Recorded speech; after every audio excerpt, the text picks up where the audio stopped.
At the end. Let's do it at the end.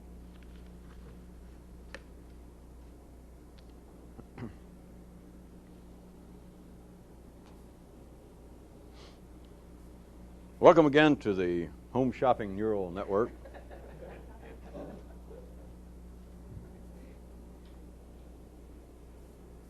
I thought we'd consider, again, perhaps a buffet and try and take one's appetite beyond the metaphorical into the symbolic du jour. Since we have manhandled and misaligned, cruel word metaphorical all these years. But it alliterates much better with many other terms, such as mangrove, manhandle, misalign. I had several others in mind. Yes? If we can get to that, I suggest you are more examples of life's humor passing for serious stuff.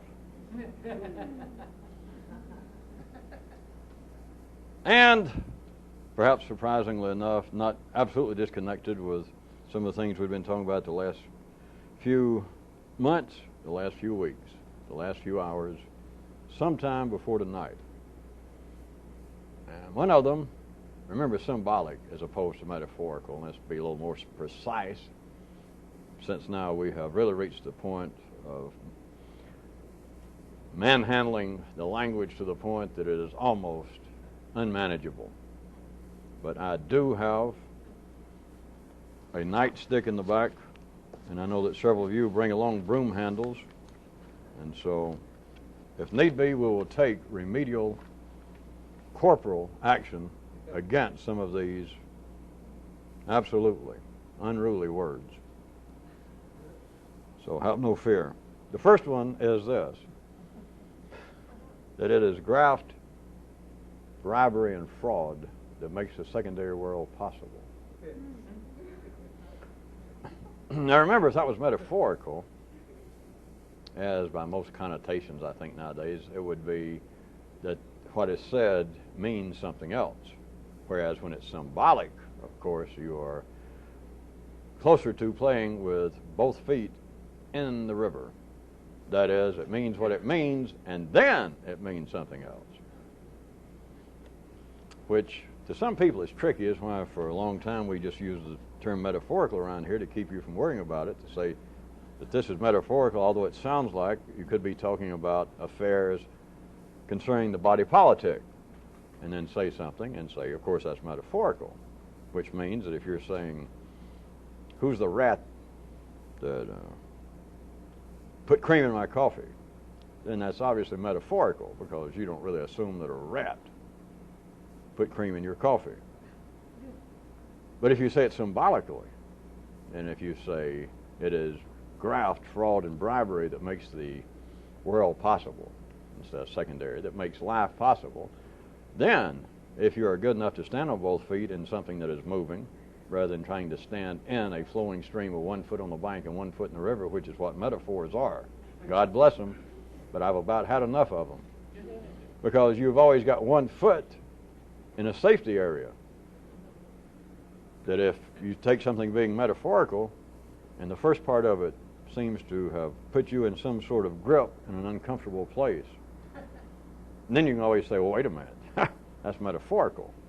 That is, it does not mean, who's the dirty rat that put cream in my coffee? It does not mean, actually, that fraud, graft, and bribery make life possible. It doesn't mean that. That's metaphorical. So, you see, you've always got one foot, neurologically speaking, in a safe place. Symbolically, of course, I must admit, I do not have the talent to jump into everyone's nervous system and force you to take anything symbolically rather than metaphorically. And of course, there may be a paucity of you who can do it to yourself, but I'd rather not dwell on that. But there is no one else that can make you do it. So some of you in the privacy of your own brain can go ahead and take things metaphorically. I suggest, however, that you're wasting good TV time when you could be watching. They're redoing a special on Green Acres, as a matter of fact, at the time close to when we were taping this. So take it symbolically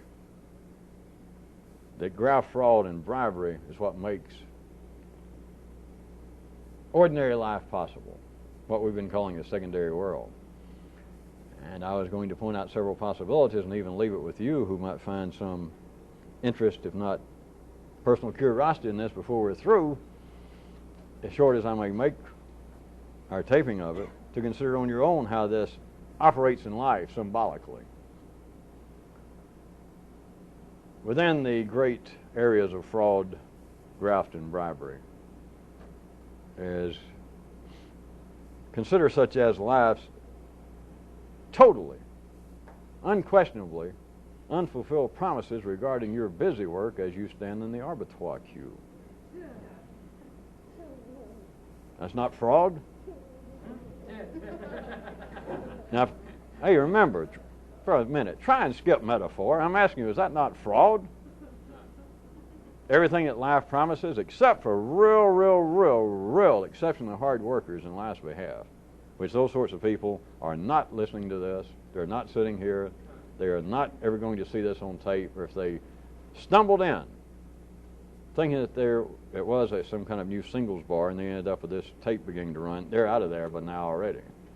So only for that few small people, the upper crust, the ruling classes, the rich and the famous. Other than those people, everyone else has been, I suggest to you, in a clinical sense, a victim of a form of fraud. It's not pessimistic. There's no reason to run outside and play network and holler, I'm tired as hell, or whatever, and I'm not going to take it anymore. Boy, talk about something original. And what they think that those people were doing over the ramparts of Troy. I mean, they've been bottled up in there for years and years. And all these wild Greeks out there trying to storm it. You think they didn't finally run out there and stick their heads through little portals and holler, we're tired as hell of being in here and we're not going to take it anymore. It's not that. It is a simple, clinical, cold-blooded fact that no matter how successful you are, no matter by someone else's definition, there is a form of fraud in that you're engaged in busy work in life's behalf, no matter what you may seem to profit, which is fine. But there is always an untransferred of your energy that you never get paid for. It is back to, in a sense, what we were talking about last time, that there is no way to transform, to translate energy into another form of energy without losing some, just simply on the basis of friction. But you all know that from your high school physics. You always lose something. And so no matter how life might reward you, that there you are working in its behalf, believing that you're working on your own behalf, which is not spatially an impossibility, because if you are out working for General Motors, then you're working to get your paycheck, to get ahead in life, and et cetera, but you are, of course, indirectly working to help increase the dividends and the profits this year of the big G and the big M. So in that same way with life, you are working for life, which is not anything to be pessimistic about. But to believe that you can get fully rewarded is to deny even high school physics. It is to deny the reality of three-dimensional space. And it is to absolutely close your eyes to the fact that no matter how well you do, that there is a form of fraud involved that is never mentioned. There is also within here, the constant induced belief that goes very similar to this, that the end of an episode will conclude the series. That there you stand, engaged with work, and you believe the end of some episode. Well, I thought I was going to die. We thought I had pneumonia for a while. I was so sick. And not only sick, it cost me work. They docked my pay. I was out of sick leave. It was a very trying, close to 5 weeks there. But now I feel much better. It is that old kind of dynamics that we mentioned before that many people's hobby in life, many people's is being sick. They call it health, but it's being sick. It is that kind of dynamics is inherent in standing in line, believing you're engaged in your own affairs, that you're sick, and then you seem to get better, and you feel like, well, I've made profit. And it's a form of fraud, because if we start out and you called health, or you called anything. We could even take it symbolically and refer to fiscal health, all kinds of health. But if we say as you start out on a graft here last week and suddenly you plunged into illness or even imagined illness, which is still a hobby, that you had to run around and get x-rayed and get out of work, and you lost money, and you stayed up at night. You felt bad, just worried for several weeks until they got out all the cat scans and the dog scans and they found out you were all right. And so, but let's say you were feeling, as they say at Johns Hopkins of the South, a mite poorly. So you went from here and you went down.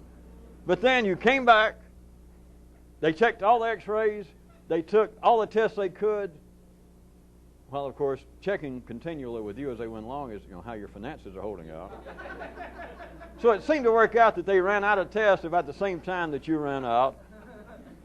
And they say, well, everything looks fine, everything looks fine. And miracle upon miracle, you seem to be all right now. And you feel like I'm making progress. But the point is, if you start out here and you went down here and you went down here, you got back up to where you were. But you still feel like, hey, now, put back on the uniform, get my glove on, I'll hit the field and we'll play some more. But you don't understand, you're back on the field at the same salary, you got the same number, same uniform, same position, except it's like my head's been killing me and now it doesn't hurt anymore.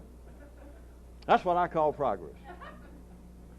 It is a form of fraud, I suggest. It is quite acceptable in the city. Nothing's wrong. And people do enjoy it. All of you have enjoyed it before. You just never looked at it that way. All of you have enjoyed getting over being sick. But you enjoyed it to the point of taking it in a fraudulent way, I might suggest to you, but taking it as progress. And it's not just health, as I said, take it symbolically. You're coming home and you cashed your check and you lost $472. And you felt terrible. And then 2 days later, somebody returned it to you. And you felt like, now we're getting somewhere. Might I say in a colloquial manner, folks, it's a form of fraud. It is, now of course it is quite necessary in the city when I say everyone's experienced this, which you have. It's not to laugh. It's in some hostile way, but it is the processes of life being, again, cut into episodic things specific, that I was a sick man, by God. I was sick. I couldn't go to work. And now I'm well. Well, are you more well than you were when you're sick? Well, of course not. I lost my money, but then somebody found it and returned it to me. Did they put in a little something extra for you, for having missed it for several days? Did they put in the interest that you... No. It is the feelings where we were that I was saying, the induced belief that life has inside the nervous system, which of course we're talking about the higher end where the secondary world, or from which the secondary world springeth. And that is that the secondary world and the intellect must take the processes of life and do cut them up into things specific. Part of this fraud is the induced. I say belief, it is just beyond analyzation. I just use belief as the widest possible catch-all term. It's just taken as fact. It's not even open to real discussion. But it's taken as fact that the end of an episodic episode, write that down, is the end of the series. Like you tune in, maybe you don't keep up, but whatever, you tune it in, and there it is. If Dallas was still on the air or whatever, and it looks like, well, they're in the last few minutes. You assume the show's going off, it's getting to be the 11 o'clock hour and the local news coming on, you've got the last few minutes, and suddenly, just as fast as possible, they solve 2 or 3 murders, 2 or 3 families get back together, and some husband and wife. It seems to be a wrap-up. And the music comes up in a major key, and it's nice and soft, and the lighting there, and they all are standing out there. 75 to 87 people standing out there on the lawn, all holding hands, their arms around each other, everyone's smiling, dogs sitting at their feet, wagging their tail, and you think, well, my God, it's good that life works itself out. And you smile and go to bed. You poor thing. Not knowing that next week, if you get home and turn on that show, it may start there, and them all sitting there smiling, and suddenly somebody's going to say, I smell something, and you look behind, and the whole ranch is on fire. And grandma in there bedridden, and nobody can get to her. But the intellect is wired and primed up that episodes, that is, I go over being sick. God, I feel good, now back on the field. Now, not for you people out there, you try and piece it together yourself so I don't have to keep backing up forever and sidestepping. Nothing untoward. It fits right into the plan in life. It keeps things going. But the feeling, without any analyzation, the belief, the thought, if a person was asked, that is that the end of this? The thing specific of you being a sick person, is that over? And you'd say yes.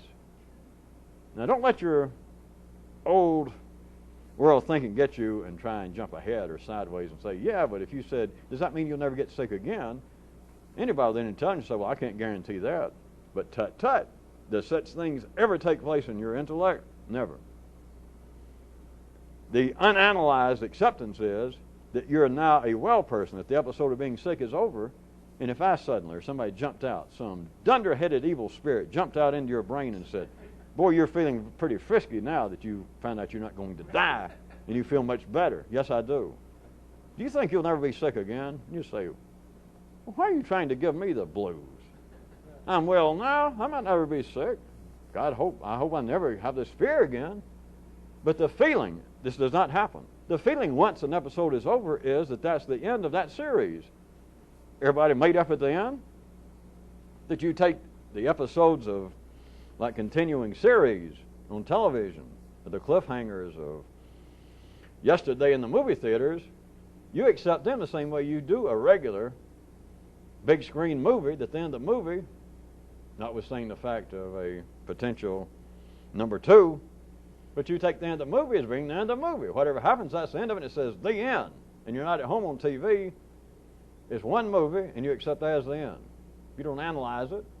You don't discuss, well, did they fool us just because they turned on the lights and now the next crew's waiting to come in here and it ran the credits and said the end and they're trying to run us out? Is that a trick? In a few minutes, is it going to start back? That's what I mean. Nobody analyzes it. It doesn't even seem worthy to be discussed or talked about. But it is a form of fraud because the intellect does take the episodes of life as being the conclusion of the series. Well, that's it. Dallas is off for the year. Or finally, they're going to stop showing General Hospital and they're going to wrap it all up and that's the end of it. Oh, no. Tomorrow it starts right back up. And if it doesn't start right back up tomorrow, all that means is it's Friday. But you wait 2 more days, and they'll be right back on. Well, I'm well now. I've learned from my mistakes. I won't ever get sick. I won't ever be so casual with my money. I'll never fall for this kind of person again. I'll never treat my business associates in this manner. No. One time, live and learn. I got it. I'm glad that's behind me now. Back on the field. Things are better now. Maybe. But the best you can hope for was it's Friday. And no matter what you do, they're going to show that damn thing again Monday. You turn back on at 3 o'clock and it's General Hospital or whenever it's on. And yet the intellect would not operate. It could not to begin with. When I say it would not, it's not by choice, but it could not operate were it not already taking the processes of life and chopping them into episodic things specific that seem to come to a point. Intellect simply could not operate. There would never be any punctuation to a sentence. Whatever you had started to think, if I played with reality, if you could think without episodic consciousness, intelligence. If you could, then whatever you started thinking, let's say you had your first thought when you were 7. Let's just say that. You were either a slow or a fast learner. We don't want to go into it. But whatever your first thought was, do you understand, would still be going on. You would at least make Guinness's Book of World Records as the world's longest thought, because it would have never come to any conclusion. There is another, for instance, that I was immediately going to throw out having to do with the fraud, graft, and bribery of life. It is again the induced, unanalyzed, and unspoken belief that the world, and I say belief now, this is really getting into operational. It's not just thinking of action, it is the actions that drive life, but it is the operational belief that the world is too small for everybody. Not that the world is big enough for everybody. Contraire. that the world is too small for everybody and or every idea. Now, of course, we'll have to take the blame for describing it this way, but out there in the city, out there in the secondary world, everybody knows that. All socialists know that the world is not big enough to hold fascists or capitalists. All short people know that the world is not big enough for tall people or people with aggressively tall ideas. The world is not big enough for everybody. If it were, the world would not be operating. There would be no winds of opposition, and Hercules would have gotten home so fast that we'd never even heard about him. You had never heard of anything. You would have never thought anything. The world is too small for everybody. That's every form of criticism. That's every form of insight in life. That's every form, that's the basis of every proverb. That's the basis of the 10 Commandments. The 9, according to where you live. It's the basis of history. It's the basis of life in the city. It is the basis of all the laws of physics, or else you'd collapse. There'd be no Newton. Or if there had been, you'd never heard of him. If you'd asked him, he wouldn't even known his name. You could not think unless your own brain understood, was already wired up to know that the world's not big enough for everybody, or the world is not big enough for every idea. If it were, then you would have to have every idea. For those of you with convoluted three-dimensional sight, then if you had, on that basis, you would have to have no idea. Same thing. You could not have an idea without understanding that there are ideas that this world is not big enough for. In other words, anything you know that's true, it couldn't be true unless there was stuff that was what? You guessed it. It goes all the way from the area of ideas into, in the more cruder levels, which are still extant on this planet, into the world of just abject prejudice, the aggression between peoples, just on the basis of I don't like people's looks. I don't like somebody of a different race or different religion, etc. But it's on the basis the world would not be operating unless on the basis that everyone was wired up.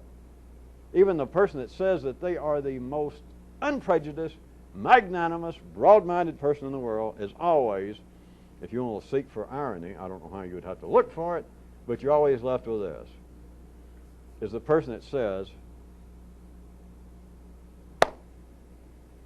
I surely have no prejudice in the world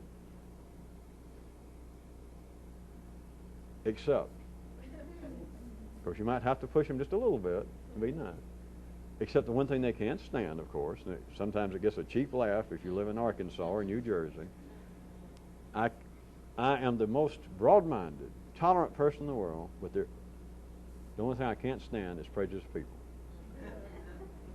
It's not just ironic. It's not sarcastic. That is the nature. It's right there.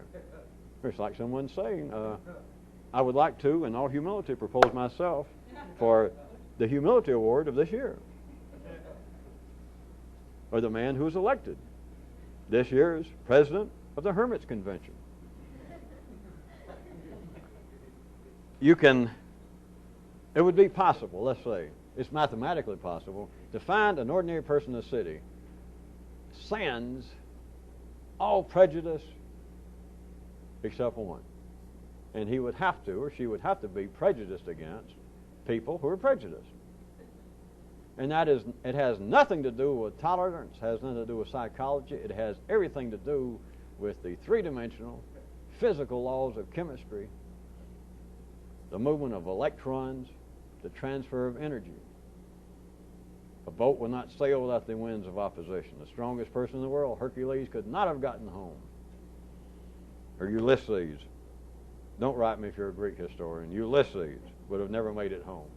There cannot be all favorable conditions. You have got to turn loose. In that story, you got to turn loose the winds. But the winds are always there. And the winds, intellectually, are that the world's not big enough for everybody.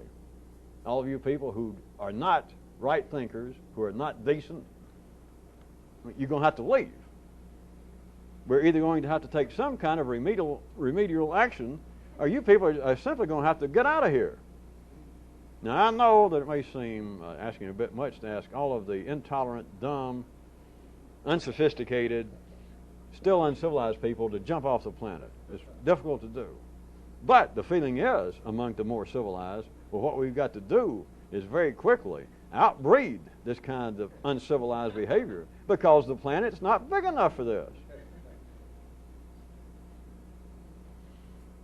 Talk about brand new observations. That is part of the fraud and the deceit from a revolutionist view, from a subversive view, that the world is not big enough for everybody. Well, how the hell did they get here? Why are they still here? All kinds of dumb questions. I hate to get this childish, and I apologize to you people that may be seeing this on tape for me to stoop so low as to point out just the sickeningly obvious. So we'll just press on. Let me wrap up that one paragraph of fraud, deceit, and bribery. Since we brought this up as an example several nights ago, the catch-all for the night, the duffel bag to hold it all, since we've already turned loose the winds of opposition. The continual renaming of the water diet.